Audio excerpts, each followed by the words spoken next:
స్త్రీ ఆధ్యాత్మిక శక్తి అనే కార్యక్రమానికి ప్రభువైన యేసుక్రీస్తు పేరిట మీ అందరికీ స్వాగతం.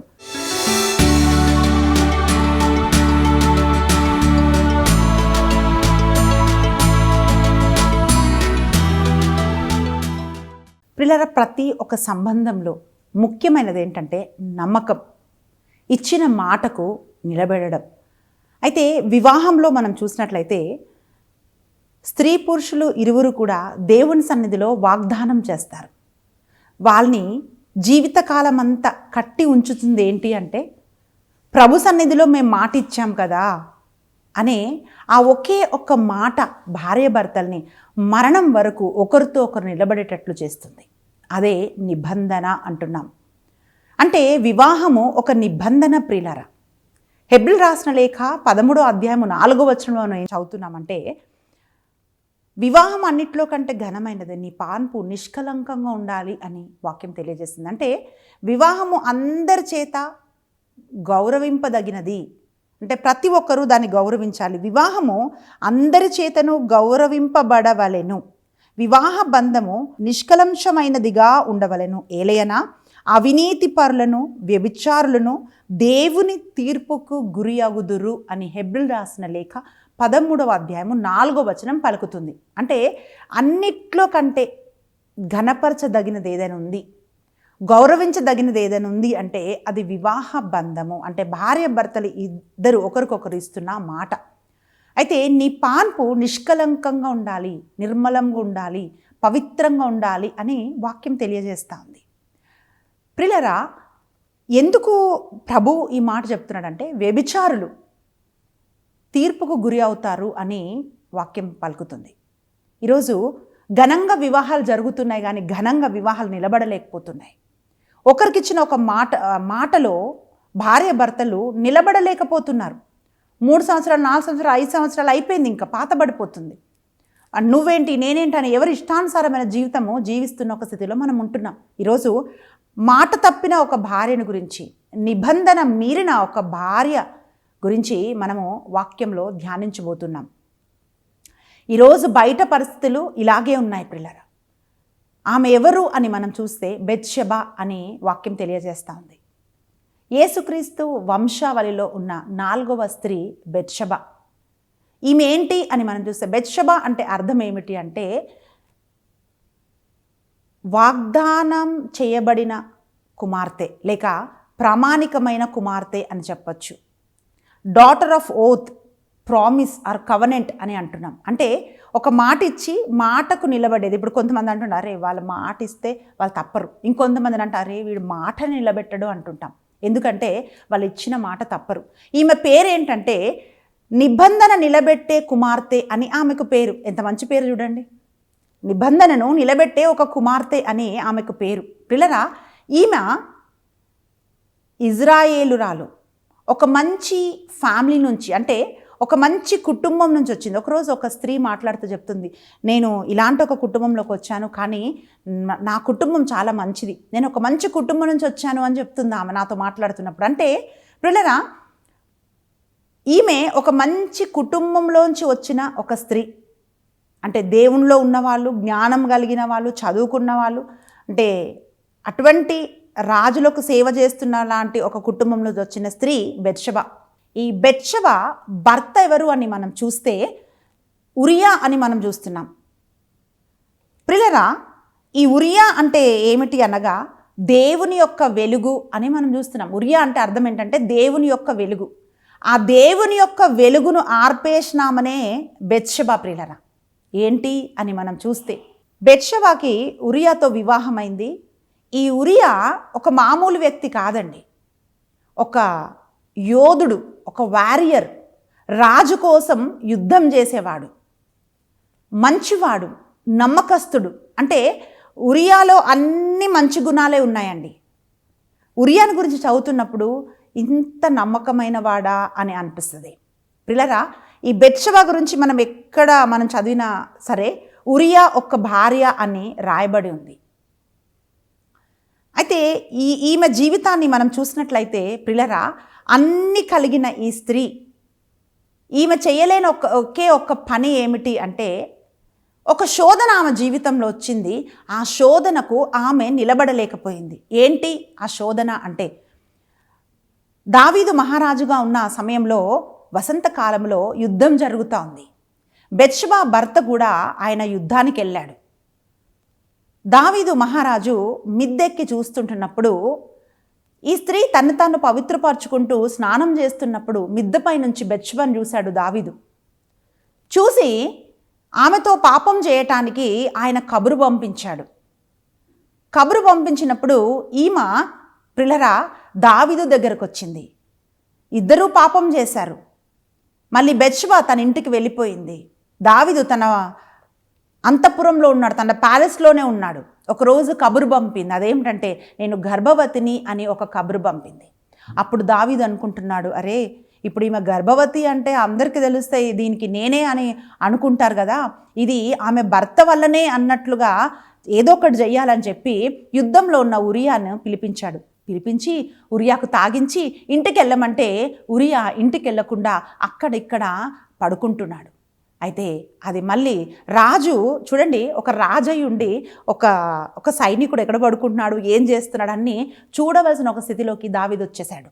పిల్లరా, దావీదు కనుక్కుంటున్నాడు, ఈ ఉరియా ఇంటికి వెళ్ళాడా అన్నప్పుడు అందరు చెప్తున్నారు ఉరియా ఇంటికి వెళ్ళలేదు, మిగతా సైనికుల దగ్గర పడుకున్నాడు, అక్కడున్నాడు అని చెప్తున్నప్పుడు దావీదు ఉరియాని పిలిచి అడిగాడు, ఎందుకు నువ్వు వెళ్ళట్లేదంటే ఆయన అంటున్నాడు, నా తోటి వాళ్ళందరూ కూడా యుద్ధం చేస్తుండగా నేను నా భార్యతో వెళ్ళి నేను సుఖపడాలా, నేను అలాంటివి చేయలేను, ఇజ్రాయేలు ప్రజలందరూ కూడా వాళ్ళు యుద్ధం చేస్తున్నారు కదా అని రాజు కోసం దేవుడి కోసం తన తోటి ఇజ్రాయేల్ ప్రజల కోసము ఎంత నమ్మకమైన మాట ఉరియా మాట్లాడాడో.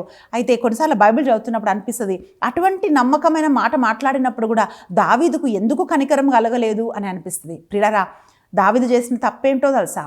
ఒక తాకిదు రాసి ఒక లెటర్ రాసి అది ఉరియా చేతికి ఇచ్చి సైన్యాధిపతికి ఇవ్వమని చెప్పి ఉరియా చేత పంపించినప్పుడు ఉరియా ఎంత నమ్మకస్తుడంటే ఆ లెటర్ తీసి చదివి ఉంటే నన్ను చంపమనే ఉంది అని తప్పించుకున్నవాడేమో, కానీ అలాంటి పని చేయక రాజుకు నమ్మకస్తుడుగా ఉండి ఆ లెటర్ తీసుకొని వెళ్ళి యుద్ధం జరుగుతున్నప్పుడు అయితే ఆ సైన్యాధిపతికి ఇవ్వగా ఆ లెటర్లో ఏముందంటే, ఎక్కడ యుద్ధం హోరుగా జరుగుతుందో అక్కడ ఈ ఉరియా చనిపోయేటట్టుగా ఈయనను అక్కడ పెట్టాలి అని చెప్పి రాజే స్వయంగా తాకిదు రాసి ఇచ్చినప్పుడు ప్రిలరా, సైనికుల్ని కాపాడవలసిన రాజు ఉరియాని ఆ యుద్ధంలో చంపేమని చెప్పాడు. ఈ ఉరియా ఆ యుద్ధంలో చనిపోయాడు, ఒరిగిపోయాడు. అప్పుడు ప్రిలరా, ఆ ఇజ్రాయేలు ప్రజలందరూ ఉరియా శవాన్ని అంటే 44 మైళ్ళ దూరంలో ఈ యుద్ధం జరుగుతుంది. అక్కడి నుండి ఉరియాని తీసుకొని వస్తూ ఉంటున్నప్పుడు అందరూ ఏమనుకుంటున్నారంటే, అరే ఉరియా యుద్ధంలో చనిపోయాడు అని అనుకుంటున్నాడు. కానీ అక్కడ నిలబడ బెత్షెబాకు మాత్రమే తెలుసు అదేమిటంటే, తను తన వివాహ బంధంలో ఆ నిబంధనను నిలబెట్టలేకపోయింది కాబట్టి అందుకోసమే తన భర్త చనిపోయాడు అన్న సంగతి ఆమెకు మాత్రమే తెలుసు.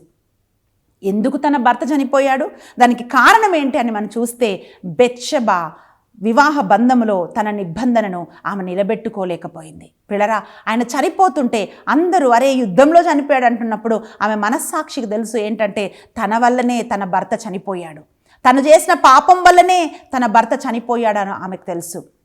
ఆమె గర్భం ధరించింది. అయితే దేవుడు తీర్పుగా ఆమె ధరించిన గర్భం వల్ల పుట్టిన కుమారుడు బతకలేదు. ఆయనను కూడా పాతి పెట్టినప్పుడు అక్కడ నిలబడిన బెత్షెబాకి ఏం అర్థమవుతుందంటే, తను చేసిన తప్పు వలననే తనకు పుట్టిన బిడ్డ కూడా చనిపోయాడని చెప్పి బహుశా ఆ సమాధి పక్కనే ఇంకొక సమాధి తవ్వి అక్కడ చిన్న బాబును కూడా పాతి పెట్టి ఉంటారు. పిల్లరా, ఇద్దరు చనిపోవడానికి గల కారణము బెత్షెబా తన నిబంధనని నిలబెట్టుకోలేకపోయింది.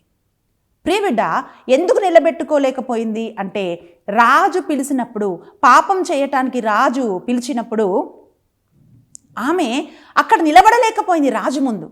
వాక్యం ఏమంటుందంటే, జ్ఞానవంతురాలు తన ఇల్లు కట్టుకొనునని వాక్యం పలుకుతుంది. ఒకవేళ ఈ స్త్రీకి జ్ఞానం ఉంటే, నేను తప్పు చేస్తే మరి నా భర్త ఉన్నాడు కదా, నాకు కుటుంబం ఉంది కదా, నా భర్తకు పరువు ఉంది కదా అని ఆమె ఆలోచించేదండి.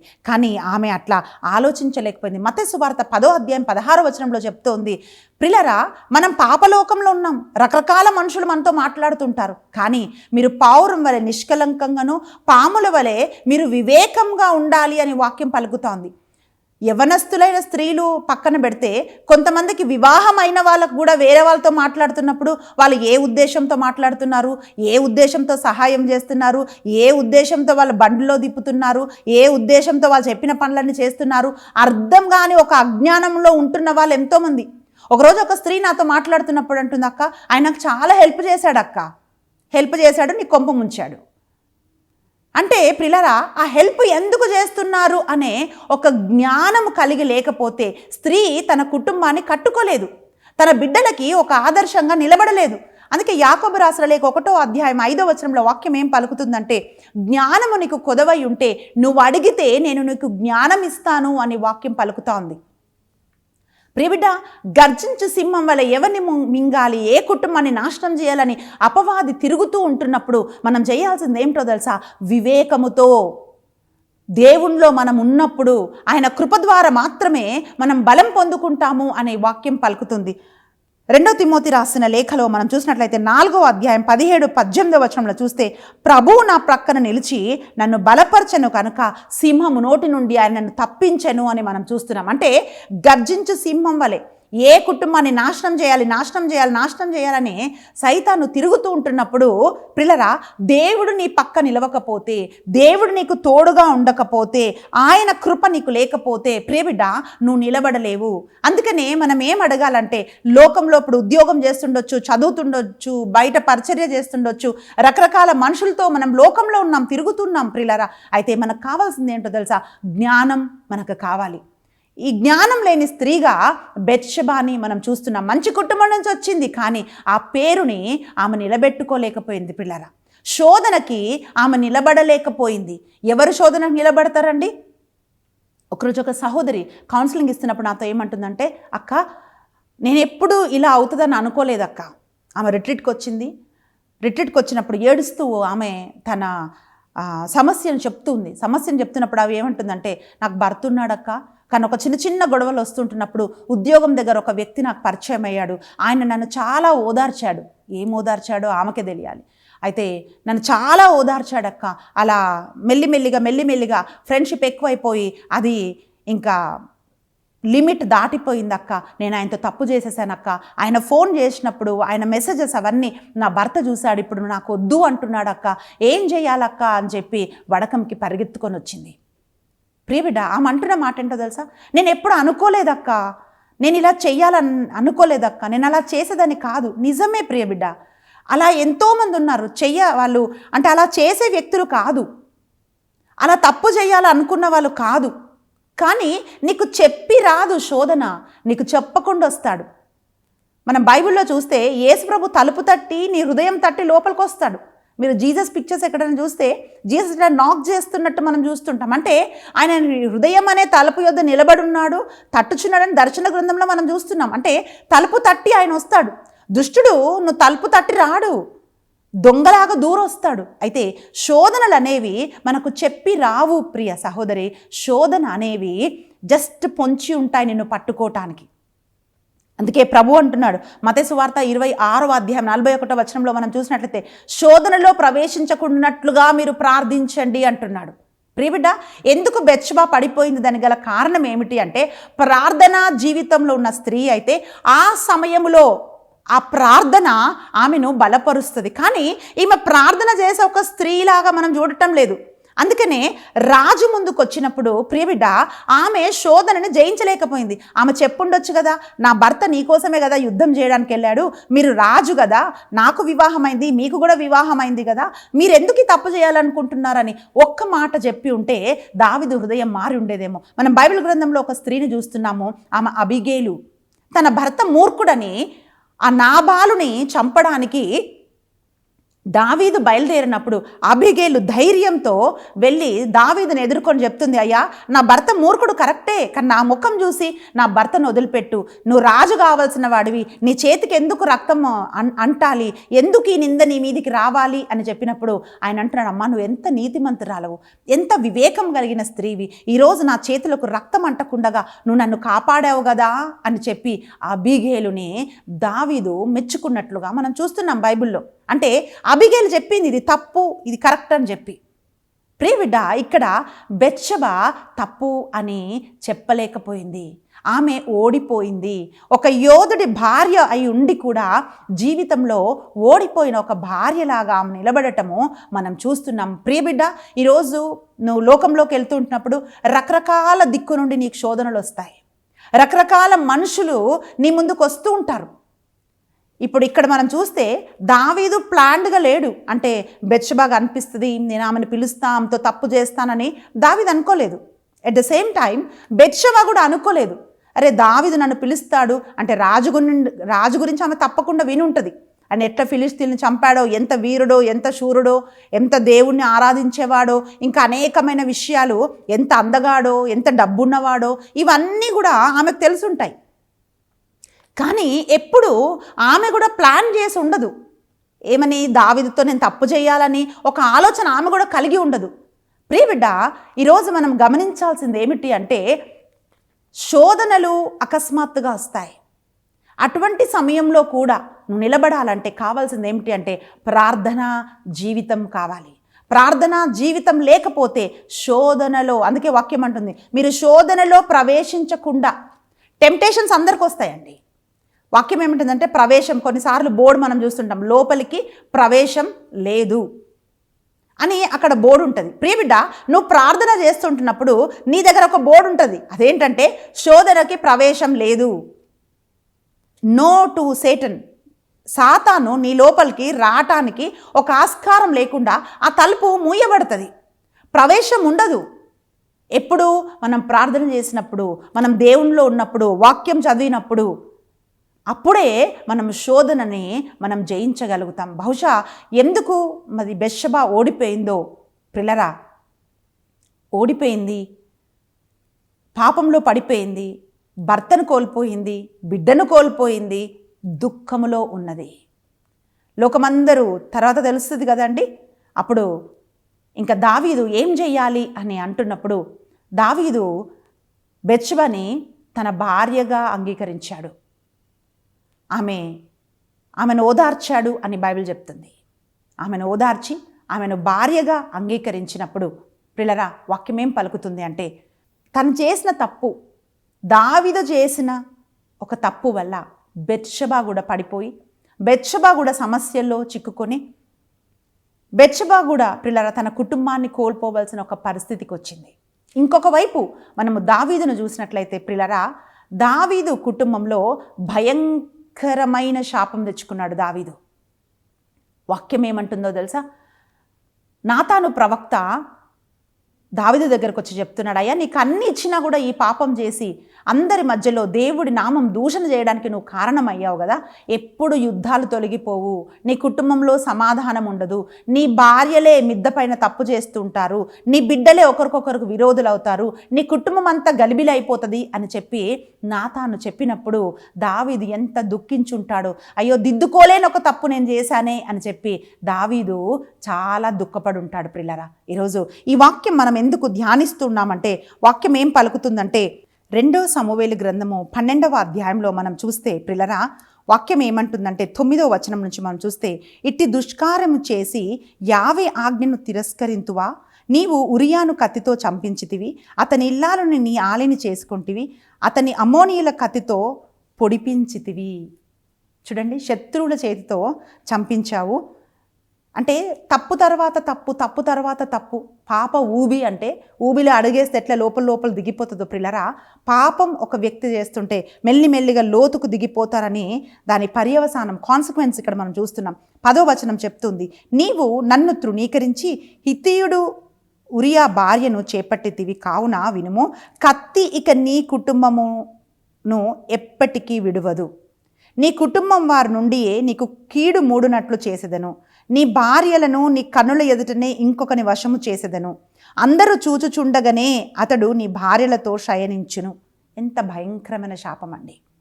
నీ చేయుదము రహస్యమున చేసితివి, కానీ నేను ఈ కార్యములను ఇజ్రాయేలు అందరి ఎదుట బట్ట బయలుగానే చేసేదనని పలుకుచున్నాడు అనెను. దావీదు నాతానుతో, నేను యావేకి ద్రోహముగా పాపము చేస్తున్నానెను. నాతాను, ప్రభు నీ పాపమును క్షమించెను, నీవు చావునకు తప్పి బ్రతుకుదువు, కానీ ఈ దుష్కార్యం చేసి యావేను తిరస్కరించితివి కనుక నీకు పుట్టిన బిడ్డడు మరణించును అని చెప్పి నాతాన్ ప్రవక్త చెప్తున్నాడు. అంటే పాపం వలన బెత్షెబ గర్భం ధరించిన ఆ కుమారుడు చనిపోయాడు. నాతాన్ ప్రవక్త చెప్తున్నాడు, ఇదిగో నీ భార్యలు అందరి ఎదుట పాపం చేస్తారు, నువ్వెవరు చూడలేదు అనుకుంటున్నావా? చాలామంది ఏమనుకుంటారంటే, నేను చేస్తున్న తప్పు, నేను చేస్తున్నది ఎవరు, నా భార్య కళ్ళు కప్పొచ్చు, నా భర్త కళ్ళు కప్పొచ్చు, వాళ్ళ అమ్మ కళ్ళు కప్పొచ్చు, నాన్న కళ్ళు కప్పొచ్చు అని మనుషులు అనుకుంటుంటారు. కానీ పిల్లరా, దావీదు కదా ఒక మహారాజు, అంటే ఒక పెద్ద అంతఃపురంలో ఏ మూలకి ఎక్కడ పాపం చేసినా తప్పు చేసినా అది అంటే ఎవరు చూసి ఉండకపోవచ్చు, లేకపోతే చూసున్నా కూడా రాజు గనక ఎవరు మాట మెదిపి ఉండకపోవచ్చు. కానీ దేవుడు తన ప్రవక్త అయిన నాతాను పంపించి హెచ్చరిస్తున్నాడు, ఇదిగో ప్రభువుకు విరోధంగా నువ్వు ద్రోహం చేశావు, నీ దుష్కార్యములు నేను చూశాను అన్నప్పుడు దావీదు షాక్ అయిపోయి ఉండొచ్చు. అయ్యో, నేను 4 గోడల మధ్య నేను తప్పు చేస్తుంటే ఎలా నాతాను వచ్చి ఇలా చెప్పాడు కదా అని చెప్పి అప్పుడు అంటున్నా, అవునయ్యా నేను దేవుడికే ద్రోహం చేశాను, ఆయనకు విరోధంగా నేను పాపం చేశాను అని చెప్పి దావీదు పశ్చాత్తాపపడుతున్నాడు. ప్రిలరా, దావీదు దేవుడు హృదయానుసారంగా ఉన్నాడు. బెత్షెబతో తప్ప ఇంకెప్పుడు కూడా ఆయన తప్పు చేయలేదు. ప్రిలరా, ఇక్కడ యేసుక్రీస్తు వంశావళిలో బెత్షెబ కానీ దావీదు కానీ ఆ వంశంలో ప్రభు రావడానికి గల కారణం ఏమిటి అంటే, దావీదు పాపం చేశాడు, కానీ ఆ పాపానికి ఆయన ప్రాయశ్చిత్తపడ్డాడు. అందుకే కీర్తన 51 మనం చదివితే ఆయన హృదయం కనిపిస్తుంది. ఆయన అంటున్నాడు, ప్రభువా నీ సన్నిధి నుండి నన్ను గెంటి వేయకయ్యా, నీ పరిశుద్ధాత్మ నుండి తీసివేయకు ప్రభువా, అయ్యా పశ్చాత్తాపపడే హృదయం నాకు దయచేయి ప్రభువా, అయ్యా నన్ను నిర్మలునిగా చేయి ప్రభువా, అయ్యా నన్ను ఒక్కసారి నన్ను ఈ పాపం నుంచి నువ్వు విడిపిస్తే నిన్ను నేను ప్రకటిస్తాను ప్రభువా అని చెప్పి ప్రభువు పాదాలు పట్టుకొని పశ్చాత్తాపపడ్డాడు దావీదు. అదే పశ్చాత్తాప కీర్తన అని మనము చదువుతున్నాం. ప్రియబిడ్డ, ఇంకొక వైపు మనం చూసినట్లయితే 2వ సమూయేలు గ్రంథము 12వ అధ్యాయము 25వ వచనం ఇట్లా తెలియజేస్తుంది. ప్రభువు ప్రవక్త అంటే 24 కూడా మనం చూసినట్లయితే, దావీదు బెత్షెబను ఊరడించి ఆమెతో శయనించెను, ఆమె మరలా గర్భవతి అయి బిడ్డను కని సొలొమోను అని పేరు పెట్టెను, ఆ శిశువును యావే ప్రేమించెను. ప్రియులారా, తప్పులందరూ చేస్తారు, కానీ ఆ తప్పు దిద్దుకొని దేవుడు 2వ అవకాశం ఇస్తాడు. Hour God is a God of second chance. ఆయన ఇంకొకసారి అవకాశం ఇస్తాడు. ప్రియబిడ్డ, నువ్వు ఎక్కడ పడిపోయినా సరే, నువ్వు ఎలా పడిపోయినా సరే, నువ్వు ప్లాన్ చేసి పడ్డావో, ప్లాన్ చేయకుండా పడ్డావో, అనుకోకుండా పాపంలో పడ్డావో, వేరే వాళ్ళు నిన్ను పాపంలోకి తోశారో, ఏదైనా సరే పాపం మరకలు నిన్ను అంటుకున్నట్లయితే నువ్వు పశ్చాత్తాప పడితే, ప్రియబిడ్డ, ఒక్కసారి ఆయన సన్నిధిలో నువ్వు ప్రార్థన చేస్తే సింధూరం వల్ల ఉన్న నీ పాపపు మరకలు హిమము వలె దేవుడు మార్చివేస్తాడు. అందుకే వాక్యం ఏమంటుందంటే, దావీదు దగ్గరకు వచ్చి మాత్రమే నాతాను ప్రవక్త హెచ్చరించలేదండి, బెత్షెబను కూడా ఆయన దేవునిలో నడిపించి ఉంటాడు. అందుకే వాక్యం ఏం పలుకుతుందంటే, ఆమె ఊరట పొందిన తర్వాత, అంటే భర్త చనిపోయాడు ప్రతిసారి, అంటే ఆమె ఇల్లు ఎక్కడో కాదు, అంటే దావీదు ఇంటిపైకి ఎక్కితే ఆమె ఇల్లు కనిపిస్తుంది.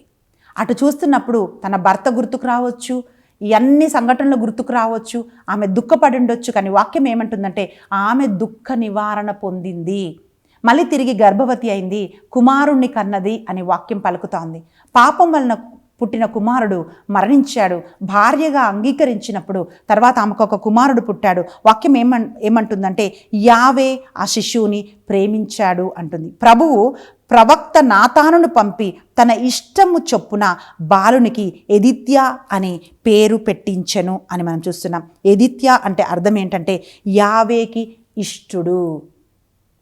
ఎందుకు ఈ పేరు పెట్టించాడంటే, వాళ్ళు అప్పటి నుంచి ఏమనుకుంటున్నారంటే, దేవుడు నన్ను ఇంకా ప్రేమించట్లేదు, దేవుడు నాకు దూరం అయిపోయాడు, ఇంకేంటి అని వాళ్ళు బహుశా దేవుని సన్నిధిలో వాళ్ళు పశ్చాత్తాపడ్డారేమో ప్రియులారా. అందుకే దేవుడు అంటున్నాడు, ఇదిగో ఎదిత్య దేవునికి ఇష్టుడైన నీ కుమారుడు అని చెప్పి, సొలొమోను అంటే సమాధానకర్త అని చెప్పి ఆయనకి నామకరణం చేయబడ్డది. ఆయనే దేవుని మందిరాన్ని కట్టాడు. ప్రియులారా, బెత్షెబ దేవుని వంశావళి జాబితాల్లో చేర్చబడ్డది. కారణం ఏంటంటే, ఇకపైన దేవుని మాత్రమే ఆమె ఆనుకుంది.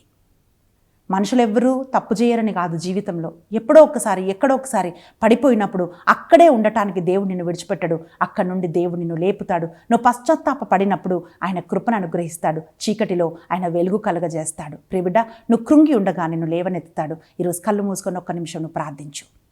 నువ్వెన్నిసార్లు నీ వివాహ జీవితంలో నువ్వు నిబంధనను మీరావో, దానివల్ల కుటుంబానికి సమస్యలు వచ్చాయేమో, లేక పాపం పొంచి ఉందేమో, పడిపోకుండా ఈ వాక్యం నన్ను హెచ్చరిస్తూ ఉందేమో. కళ్ళు మూసుకొని అందరం ప్రార్థన చేద్దాం. ప్రభువా, మాట నిలబెట్టుకునే వారిలాగా మేము ఉండాలయ్యా, ఈరోజు సహాయం దయచేయమని అడుగుదాం. స్తోత్రము నాయన, గనుడా, పరిశుద్ధుడా, నా తండ్రి, ఈ వాక్యం వింటున్న ప్రతి ఒక్క బిడ్డను మీరు దర్శించమని అడుగుతున్నాం.